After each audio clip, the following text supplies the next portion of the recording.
Hey guys, and welcome back to Gaming with TJ, aka the Fun Gamer Zone, and this is The Witcher 3 Beastiary reading. The Vampire Final Part. Echimeras. Bah, ain't nothing to fear. Echimeras, why, they ain't nothing more than overgrown bats. Like other vampires, Echimeras are not, despite what villagers' gossips might say, undead humans. They are instead post-conjunction monsters who have no particular feelings about garlic, holy water, or religious symbols. Unlike their portrayals in ballads and legends, they look nothing like handsome, pale aristocrats with charming Eastern accents. Though, like catechins or necrorets, they do bear a strong resemblance to overgrown bats. They also do not suck blood from the necks of virgins with a delicate kiss, like bite. They tear them to shreds, using long, sharp claws, and then slurp the splattered blood off the ground. Splattered blood off the ground. Gale, vampire bites, and the strong stench of alcohol. Contrary to popular belief, monsters are not all alike. Like people, individual members of the same species can each have their own unique traits, preferences, and weaknesses. A good example of this is the catechin which once fed on the inhabitants of Oxenfurt. Perhaps the influence by its close proximity to the hard drinking and student youth of the city, this vampire had developed a keen appetite for blood and spiked with a hefty dose of hard alcohol and also baubles and gaudy jewelry of all kinds. The vampire had clearly thrived on its high octane diet. It had grown exceptionally strong and gained the ability to regenerate lost life quickly, cause heavy bleeding with its claws, and if all that were not enough, meld into the air and appear again behind its opponent's back. Luckily, Quinn sign meant the Witcher was well equipped to defend against surprise attacks. The Yiden sign would let him catch the monster in a trap.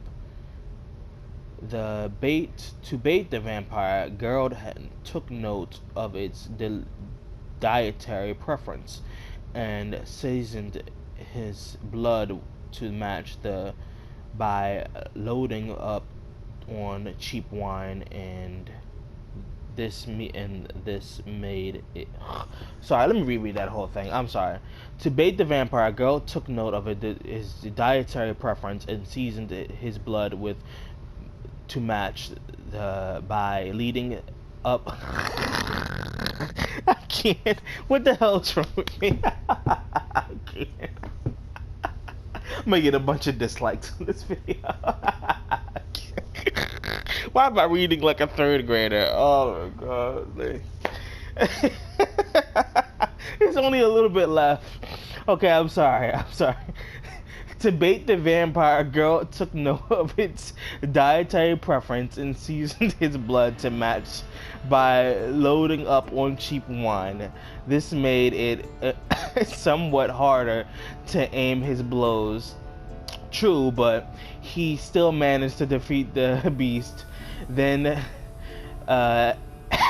another battle awaited him the next morning. This one against a powerful hangover. Catechins. Metallic or Militail, Great Mother, protect us from evil, from unclean devils and foul demons.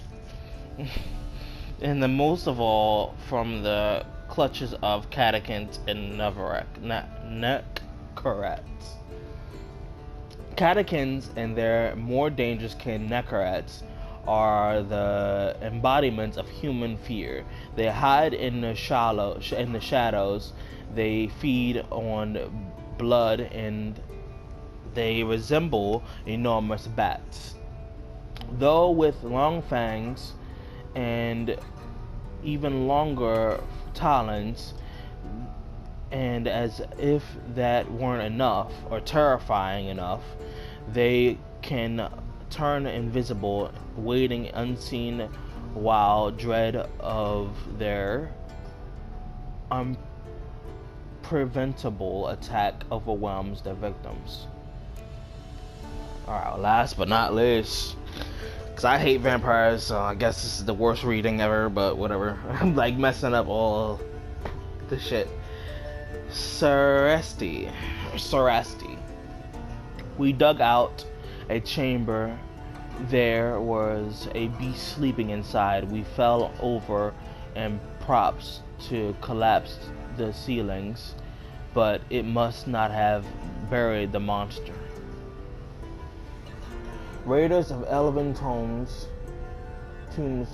either get rich quickly or die trying. The Ian Seether, I'm not even gonna pronounce that, disintegrated temples and palaces hold priceless treasures, true, but within them mainly many of a foul monster awaits in a deep slumber.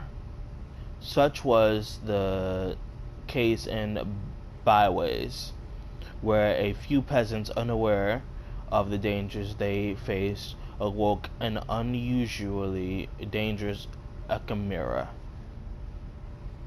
The Witcher knew this monster would be no easy kill, and that the vampire would quickly regenerate, that its blows would cause heavy bleeding, that it was able to disappear into the thin air.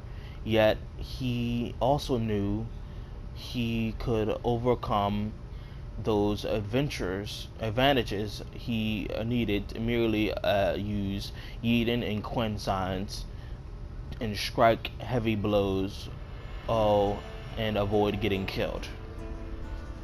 The vampire had already managed to kill several peasants and a patrol of heavy armored Nilfgaardians.